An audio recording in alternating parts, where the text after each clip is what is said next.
when somebody came up and said, I'm the Messiah. kasiba obutawulira. And we get that in the Gospel of Mark, chapter 9, verses 14. So there's a great crowd surrounding Jesus and the disciples. Waaliwo ekibiina ekinene ekyali kyetoolodde Yesu n'abayigiriza be.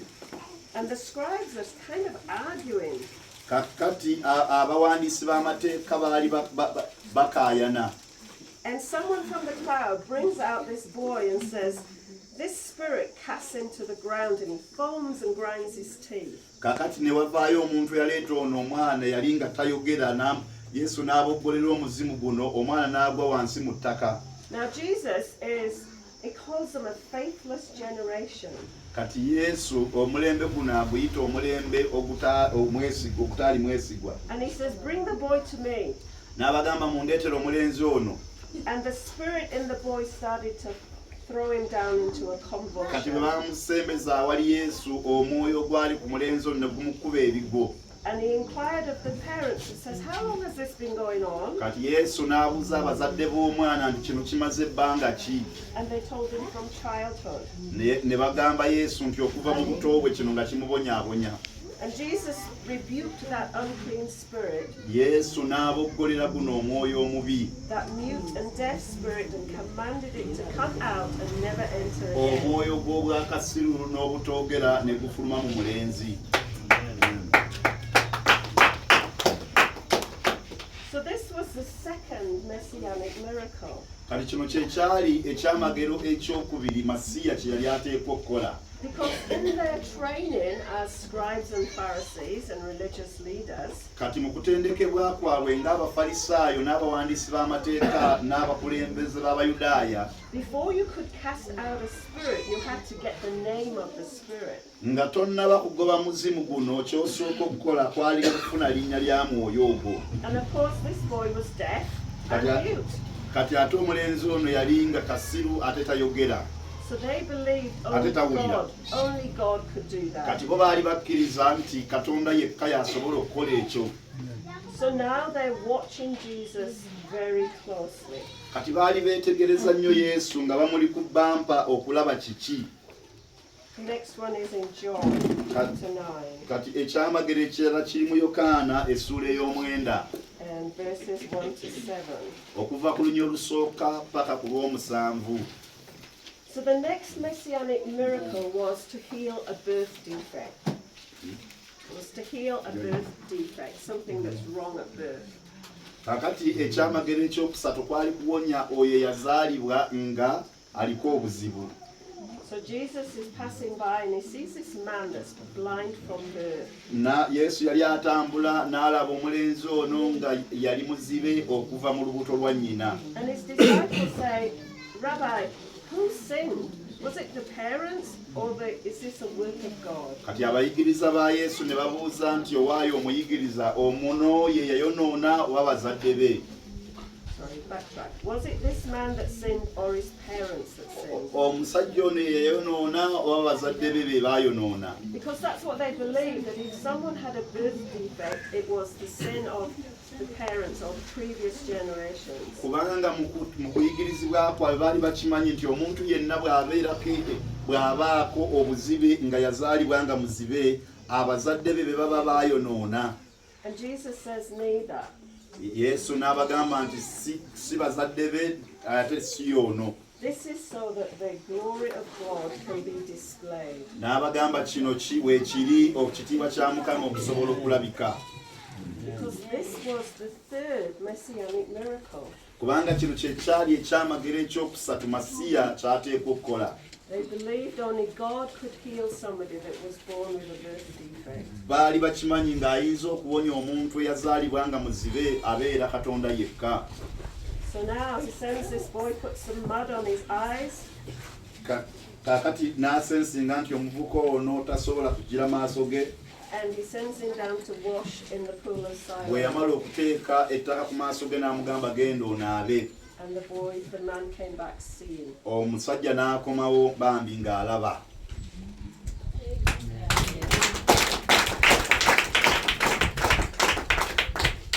So now the religious leaders are really watching Jesus. kati bano bannaddiini baaliwo nga batunuulira Yesu Who is this man? nga bagamba omusajja ono y'ani This could be the Messiah. ono alabika ye Masiya.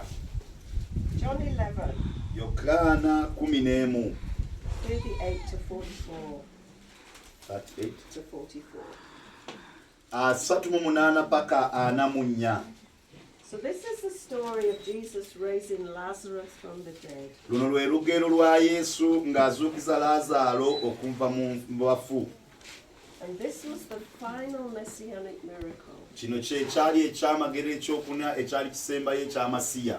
You see, the Jews felt, or they believed, that only God could bring somebody back from the dead after 3 days. Kale Abayudaaya baali bakimanyi nti ayinza okuzuukiza omuntu okuva mu bafu abeera Katonda yekka.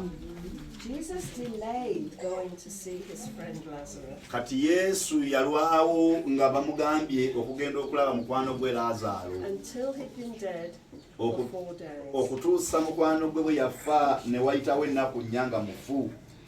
Olaba asumagira omuyambako basumba omuyambako n'omukoonako n'agenda.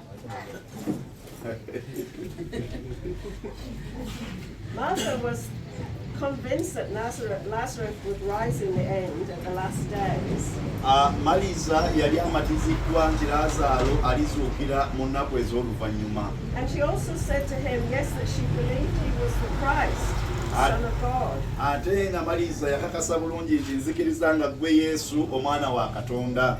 But she couldn't quite get her head around what was about to happen. Naye yali tasobola kutegeera kiki ekyali kigenda okubeerawo.